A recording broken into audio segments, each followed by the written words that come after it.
हमें अपनी गवर्नमेंट पे पूरा भरोसा है, पूरा उम्मीद है। हम मतलब उम्मीद बनाए हैं और जिस तरीके से मुझे लगता है एम्प्लॉइज़ ने अपना एक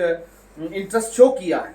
और मुझे लगता है कि इससे पहले एम्प्लॉइज़ इसके इसके इस पर अवेयर नहीं थे, क्योंकि उनको लगता था कि जो न्यू पेंशन है शायद वो बेनिफिशियल है उनके लिए। लेकिन जब लोग रिटायर होना शुरू हुए हैं, इसी न्यू पेंशन स्कीम के दायरे में जब लोग रिटायर होना शुरू हुए हैं और जब उनकी पेंशन सामने आई और उनका जो बेनिफिट था जब सामने आया, तो अब लोगों को, अब एम्प्लॉइज को पता चलना शुरू हो गया है कि ये तो हमारी पूरा कैरियर, इस पे जो हमारी पूरी फैमिली, हम लोग बिल्कुल सिक्योर नहीं हैं। इसलिए अब एम्प्लॉइज जो है वो अवेयर हो रहे हैं और एम्प्लॉइज का एक बहुत बड़ा तबका जो है वो इसके साथ जुड़ा हुआ है। खालसा न्यूज़ और मैं हूं Israr Kazmi. NPS new pension scheme 2004 से पूरे हिंदुस्तान में जो ओल्ड एज पेंशन स्कीम थी जिसको ख़त्म कर दिया गया था, और उसके बाद 2010 में जम्मू कश्मीर से भी ये स्कीम जो है ख़त्म कर दी गई। और उसके बाद एनपीएस यानी कि न्यू पेंशन स्कीम, कितना बेनिफिट है एम्प्लॉयज़ को। एक एम्प्लॉयज़ जो अपनी पूरी ज़िंदगी जो है एक डिपार्टमेंट में इन्वेस्ट कर रहा है और उसको एंड पे क्या मिल रहा है, ये भी एक बड़ा सवाल है। हमारे साथ इस मुद्दे पे बातचीत करने के लिए मौजूद हैं नुसरत शाह जी। इनसे जानने की कोशिश करेंगे कि एनपीएस स्कीम, इनका क्या कहना है। ये भी पेशे से टीचर है, एम्प्लॉय हैं। तो एनएमओपीएस जो है एक बॉडी है, जब प्रेसिडेंट, तो इन्होंने काफ़ी इसमें मुहिम ये यहाँ पे शुरू की। तो इन्होंने लोगों को भी काफ़ी जोड़ा, जो एम्प्लॉयज़ थे इन्होंने अवेयर किया और उसके बाद एक बॉडी बनती गई। इनका इस बॉडी में काफ़ी अहम किरदार है। तो इनसे जानने की कोशिश करेंगे कि आखिर क्या बेनिफिट हैं इसके और क्या नुकसान है जो न्यू पेंशन स्कीम है, क्या नुकसानात हैं। और आज भी हम देख रहे हैं पिछले 2 साल से जो एम्प्लॉयज़ हैं वो काफ़ी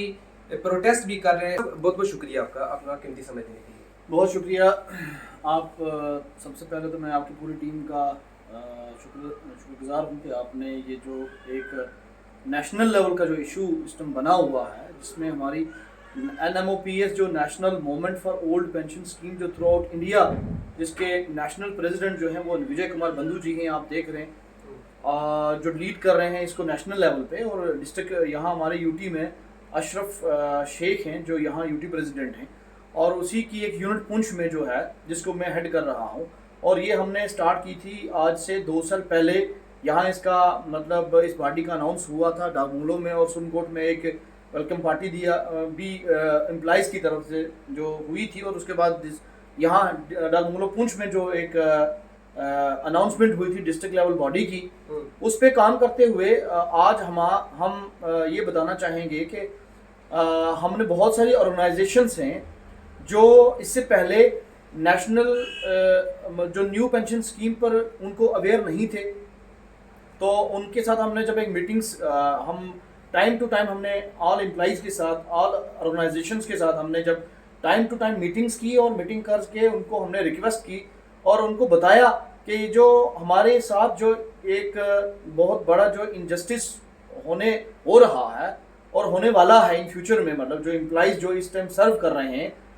तो 2010 के बाद, जैसे कि आपको पहले से भी इंफॉर्मेशन है इसकी, कि 2010 के बाद जो एम्प्लॉइज़ हैं वो इस न्यू पेंशन स्कीम में आ रहे हैं। उनको ओल्ड पेंशन के उस कैटेगरी से बाहर निकाल दिया। और न्यू पेंशन स्कीम है क्या? सबसे पहले तो जितने एम्प्लॉइज़ हैं वो किसी भी डिपार्टमेंट के हों, वो एजुकेशन डिपार्टमेंट के हों, वो रेवेन्यू डिपार्टमेंट के हों, वो पीडीडी डिपार्टमेंट के हों, वो पीएचई डिपार्टमेंट के हों, एग्रीकल्चर डिपार्टमेंट के हों, सभी एम्प्लॉइज़ जो हैं वो इस न्यू पेंशन स्कीम के दायरे में आ रहे हैं। और इसके जो डिसएडवांटेजेस हैं, वो डिसएडवांटेजेस, सबसे बड़ी बात यह है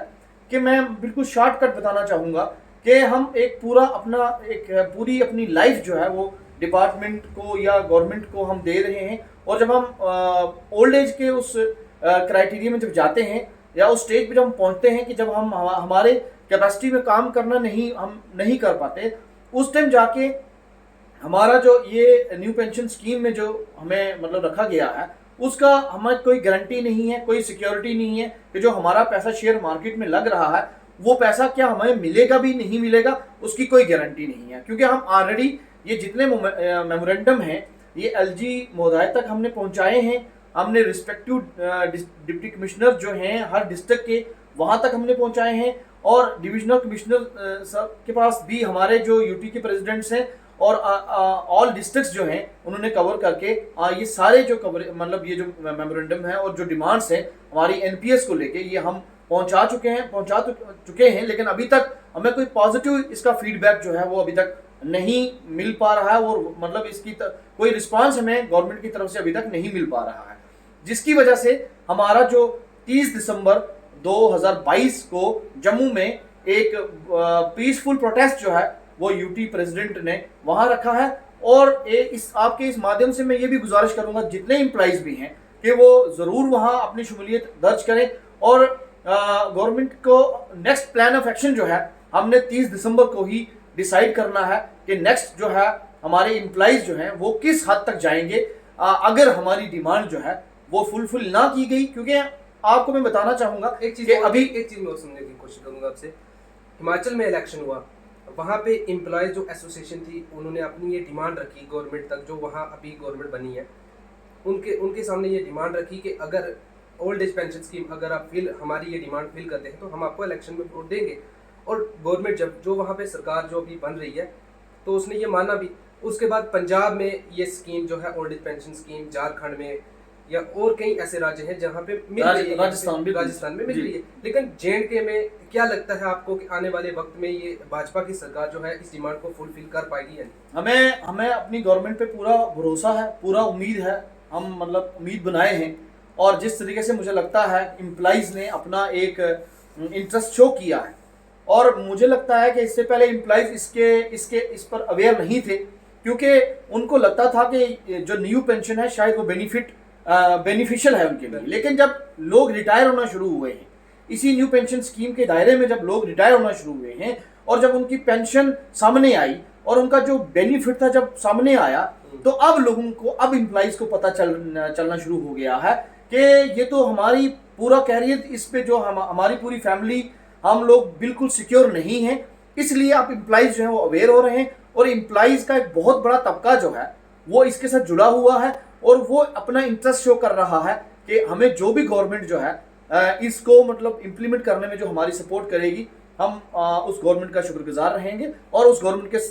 साथ हमेशा जो है वो चलते रहेंगे। मुझे लगता है कि हम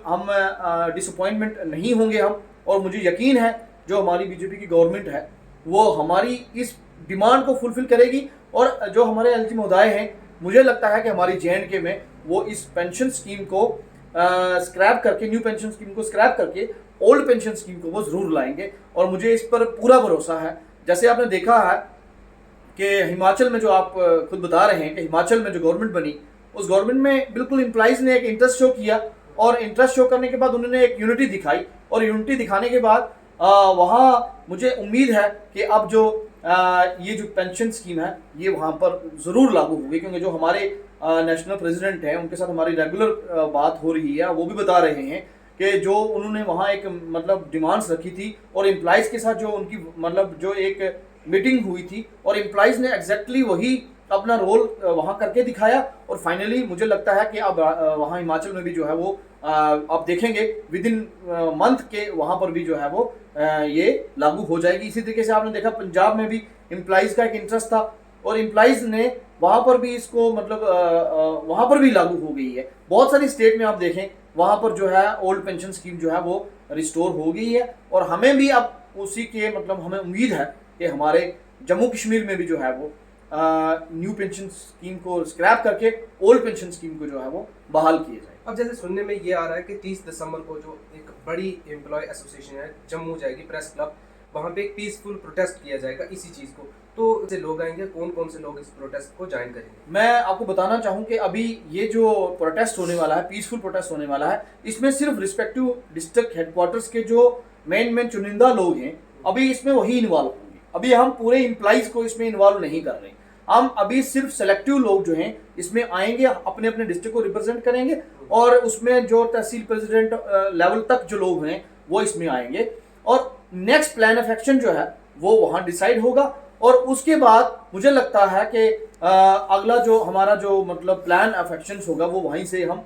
डिस्प्ले करेंगे, वहीं से हम अनाउंस करेंगे कि हमारा नेक्स्ट प्लान ऑफ एक्शन जो है वो इस पर क्या होने वाला है। लेकिन मैं बताना चाहूँगा कि हमने बहुत सारे ऑर्गेनाइजेशंस जो, जैसे आप देखेंगे हमारी जो टीचर एसोसिएशंस की बहुत सारी जैसे JKTF है, TJAC है, बहुत सारी जो एसोसिएशंस हैं। TJAC की मैं बताना चाहूँगा जो जिनके जनरल सेक्रेटरी हैं नजम जाफरी साहब, उनके साथ भी हमने बात की, उन्होंने भी एम्प्लॉइज़ को अवेयर किया। और तहसील प्रेसिडेंट है हमारे सईद महमूद यूसुफ शाह साहब, उनको भी हमने वक्तन फ़वक्तन उनके साथ डिस्कशन किया। उन्होंने भी एम्प्लॉइज़ को जो है वो अवेयर करने में अपना रोल प्ले कर रहे हैं। मैं उनका बहुत शुक्रिया अदा करता हूँ कि उन्होंने मेरी कॉल पे जो है वो मतलब अपना ताउन दिया है। और एम्प्लॉइज़ को आप देखेंगे अभी कुछ दिनों बाद भी, और मुझे लगता है बहुत 4 दिनों में कुछ मीटिंग्स होने वाली हैं उनकी तरफ से भी, तो मीटिंग्स जो हैं वो होंगी, एम्प्लॉइज़ को वो अवेयर कर रहे हैं। और मुझे लगता है कि यहाँ पूरी उम्मीद है कि हमारी जो ये ओल्ड पेंशन स्कीम है ये जल्द से जल्द जो है ये रिस्टोर होगी। शुक्रिया आपका, जो कि इस बॉडी के प्रेसिडेंट भी हैं और इनका काफ़ी रोल रहा है इसमें, एम्प्लॉयज़ को जागरूक करने में काफ़ी रोल रहा है। ये एक बड़ा सवाल है, एक एम्प्लॉय जो है अपनी ज़िंदगी जो है डिपार्टमेंट में इन्वेस्ट करता है और उसके बाद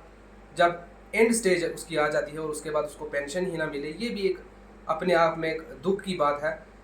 लेकिन इनकी जानिब से ये कहा जा रहा है कि हमें उम्मीद है, भाजपा सरकार जो है अभी पावर में, उससे उम्मीद है और LG हुकूमत से हमें उम्मीद है कि हमारी इस डिमांड को फुलफिल किया जाए। खालसा न्यूज़ के लिए इसरार काज़मी की छोटी सी पेशकश, आप बने रहें हमारे साथ। शुक्रिया।